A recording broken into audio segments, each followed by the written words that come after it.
यार ऋषभ पंत भी कमाल का बंदा है यार, मतलब चाहे तो वो रिकॉर्ड तोड़ेगा और या तो फिर वो खुद को तोड़ लेगा।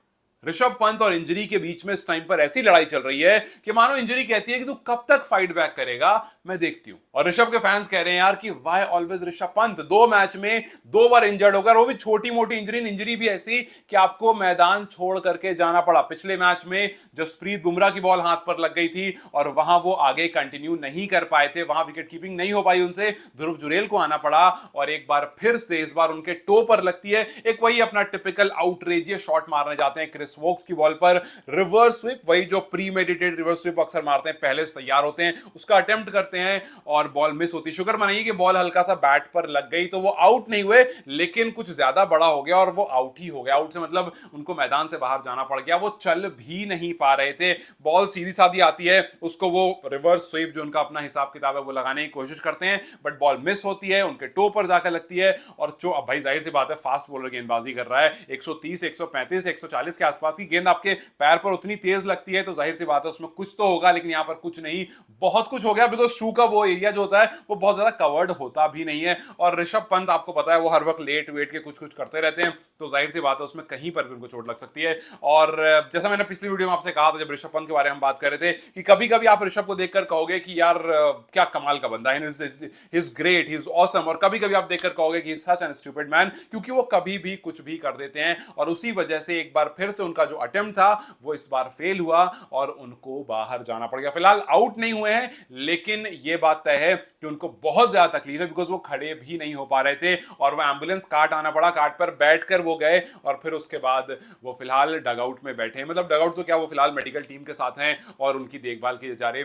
48 गेंद खेली उन्होंने, 37 नॉट आउट, एंड उसके बाद वो चले गए। हालांकि उन्होंने रिकॉर्ड भी बनाया, जैसे मैंने शुरू में कहा कि वो चाहे तो रिकॉर्ड तोड़ेंगे या खुद को तोड़ेंगे। आज वो visiting wicket keeper, as a visiting wicket keeper पहली बार कोई ऐसा बंदा हुआ है जिसने इंग्लैंड में आकर के 1000 रन कंप्लीट करें, वरना इससे पहले सबसे ज्यादा रन एमएस धोनी के थे, 778 as a wicket keeping, as a visiting wicket keeper, तो वो पहले तोड़ चुके थे, लेकिन 1000 रन किसी ने टच नहीं किए थे।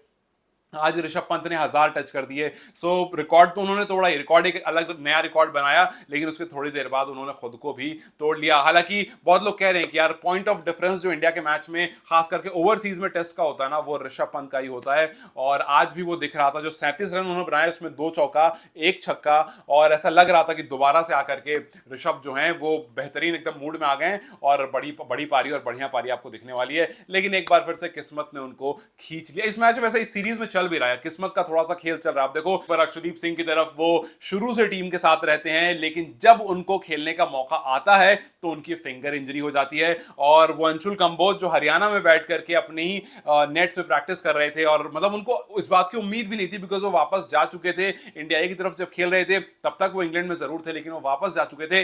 वहां से उनको बुलाया जाता है और उनका डेब्यू भी हो जाता है। जो इंसान इंतजार कर रहा था इतने मैचेस से, वो डेब्यू नहीं कर पाता है क्योंकि उसको इंजरी हो जाती है, और वो इंसान जिसको वापस भेज दिया गया था उसको बुलाया जाता है और उसका डेब्यू हो जाता है। सो इस सीरीज में काफी किस्मत का खेल चल रहा है। अफसोस ये है कि बहुत अगेंस्ट में ज्यादा चल रहा है, back to back fast bowlers हमारे इंजर्ड हो रहे हैं, रूल आउट हो रहे हैं। और ऋषभ पंत पिछले मैच में इंजर्ड हुए थे, ऐसा लगा था इस मैच में विकेट कीपिंग नहीं करेंगे। विकेट कीपिंग तो छोड़िए, बल्लेबाजी के टाइम पर ही एक बार फिर से इंजरी होती है, और एक बार फिर से टीम के लिए और उनके खुद के लिए बहुत बड़ी डिसअपॉइंटमेंट आती है। बिकॉज उनके चेहरे पर आप देखोगे ना, वो डिसअपॉइंटमेंट दिख रही थी, वो निराशा दिख रही थी, because we all know that he wants to perform, he wants to stay there and perform.